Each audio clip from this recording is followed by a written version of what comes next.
Bueno, de nuevo buenas tardes. Un poco irregular el programa por razones obvias, por la cobertura que se le ha dado pues, a las movilizaciones que ha habido en el día de hoy. Y nuestros invitados permanecen acá. En primer lugar, John Magdaleno, politólogo, analista político, profesor universitario, y también Alberto Aranguibel.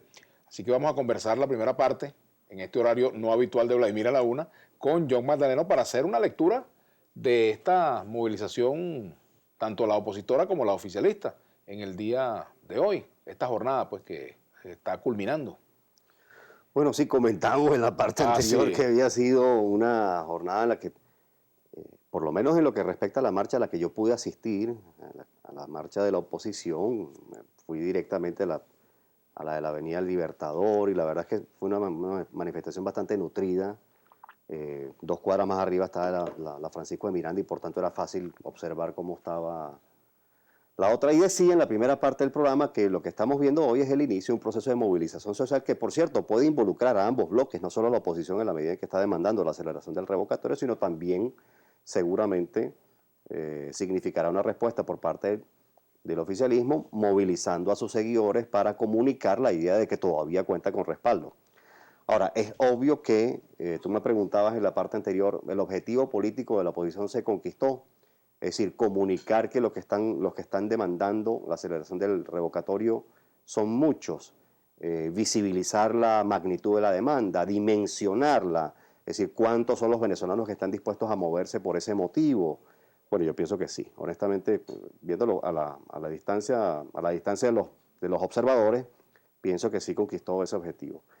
Ahora creo que el éxito de ese proceso de movilización va a ser medido por intermedio de otras circunstancias, los otros eventos que, por cierto, decíamos en la primera parte que ocurrirían, y vimos una declaración de Chubo Torrealba diciendo que en efecto se convocaban a nuevas movilizaciones. Creo haber entendido que había una el 7 y otra el 14, me parece haber escuchado.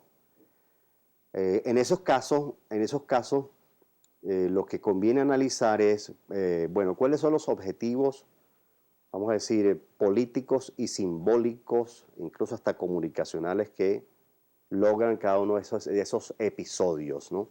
Y en esta materia nos recuerda un psicólogo social que se llama Clandermans, que es muy famoso porque ha estudiado las movilizaciones colectivas y las protestas, cómo se desarrollan, cuál es su génesis. Y Clandermans decía que habían 3 grandes factores que podían estimular movilizaciones masivas significativas.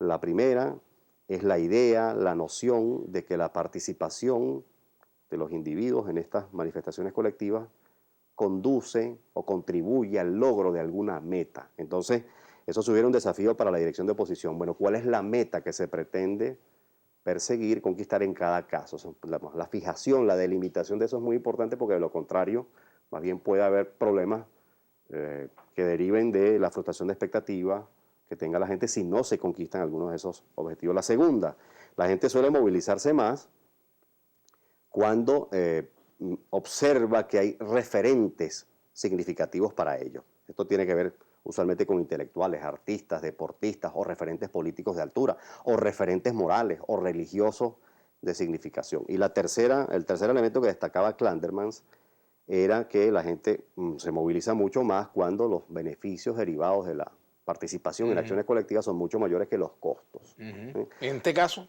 En este caso me parece que en la medida en que se consigue la meta de visibilizar la magnitud de los que demandan la aceleración del revocatorio, en la medida en que se satisface la meta de que algunos referentes estuvieron en la marcha, algunos referentes importantes para los que se movilizan, y en tercer lugar, en la medida en que los beneficios derivados de la participación son mayores que los costos, entonces por eso pudimos observar una movilización significativa el día de hoy. Pero claro está. José Vicente habla de 30.000 personas. Bueno, yo no sabía que Rangel tenía una empresa que medía la cantidad de gente en las manifestaciones, ¿no? Eso es muy difícil de precisar, Vladimir, con objetividad técnica, eso es muy difícil de precisar. Ahora, y hay un tema también, y lo voy a comentar con Alberto Aranguibel, es la capacidad que tiene el gobierno, o la necesidad que tiene el gobierno de medir el impacto de esta movilización, las implicaciones que para el gobierno tiene esta movilización, ¿no? Sí. Una cosa es que den una cifra y otra cosa es que en el fondo crean esa cifra. Sí. Vamos, la mayor amenaza que tiene el gobierno a partir de la movilización que se inaugura desde hoy, insisto que es un proceso de movilización colectiva, lo que, en mi opinión, vamos a ver desde hoy en lo sucesivo, el mayor impacto que tiene, la mayor amenaza para el gobierno, es que esto tome tal cuerpo como para que la demanda de celebración del referéndum revocatorio, en el caso de que sea negada por las instituciones públicas, se revierten costos muy elevados para no solo el Ejecutivo Nacional, sino para todas las instituciones. Tú revisas hoy una encuesta de opinión pública de las más importantes firmas que hay en Venezuela, las firmas serias, y en todos los casos vas a observar niveles de aprobación decrecientes en el caso del presidente de la República, niveles de aprobación decrecientes, o digámoslo al revés, de desaprobación crecientes en el caso del Tribunal Supremo de Justicia, niveles de desaprobación crecientes en el caso de la directiva del Consejo Nacional Electoral, niveles de desaprobación crecientes en el caso de la Fuerza Armada Nacional. Es decir, el problema ya no es una creciente desaprobación de gestión del presidente Maduro, sino que hay otras instituciones públicas que empiezan a pagar los efectos de la crisis económica y social. Si al lado de eso se agrega una creciente movilización social como la que vimos hoy y que eventualmente se puede repetir en lo sucesivo, los costos de no celebrar el revocatorio se van incrementando. Entonces la amenaza, digamos en sentido politológico, la amenaza a la que está enfrentado el gobierno, la institucionalidad es, bueno, muy bien, sí, yo tengo el poder fáctico para negar la celebración del revocatorio este año. Es decir, el TSJ, el CNE, digamos, están en capacidad para negar el procesamiento, la canalización de la demanda.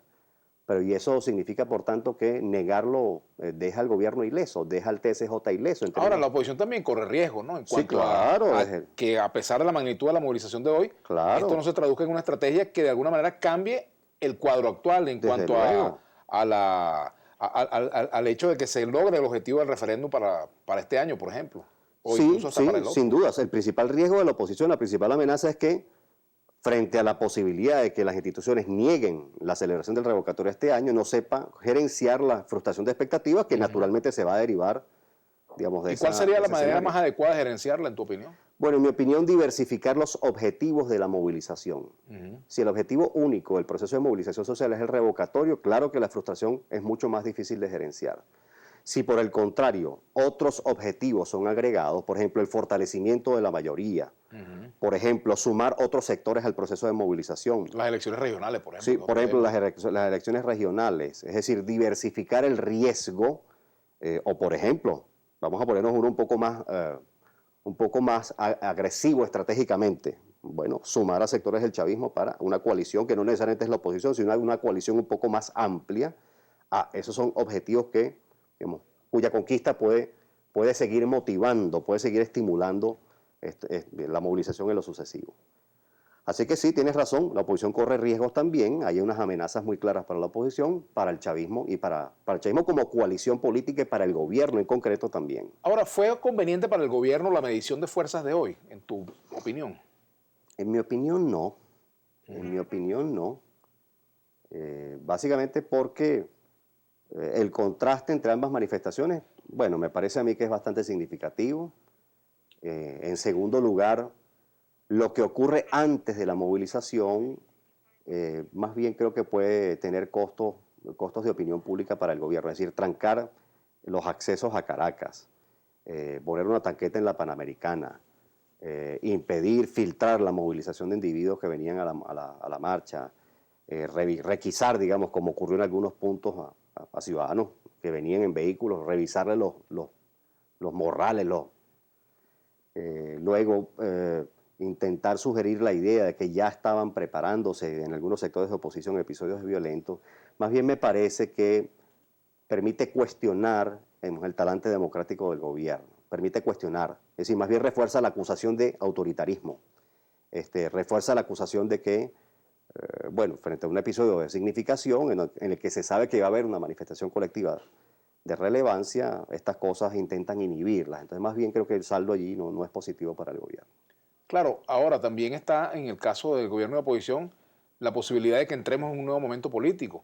¿Esto puede abrir espacio, lo que ha pasado hoy, a una negociación política o más bien puede tensar las cuerdas de la confrontación? Bueno, si uno lo lee desde la óptica de la negociación, vamos a decir, teniendo en mente el paradigma de la Universidad de Harvard, el proyecto de Harvard, usted se siente se sienta con un adversario a negociar, no en una condición de fortaleza suprema, ¿no? Es decir, ¿por qué Chávez nunca, por ejemplo, aceptó un debate, al margen de la recomendación que un consultor político puede hacer sobre la materia? ¿Por qué nunca aceptó un debate con alguno de sus adversarios en una campaña electoral, presidencial en concreto? Básicamente porque las ventajas que efectivamente se registraban en los estudios de opinión entre Chávez y los candidatos sugerían que más bien corría el riesgo de que el adversario, el competidor, pudiera acercársele. Así que una negociación es mucho más factible en una circunstancia en la cual los representantes de ambos bloques se empiezan a mirar, vamos, de una forma un poco más, vamos a decir, equitativa, en virtud de su fuerza, de su poder real, de su capacidad de influencia. ¿Qué es lo que pasa hoy en Venezuela? Que la balanza se empieza a equilibrar. ¿En qué sentido?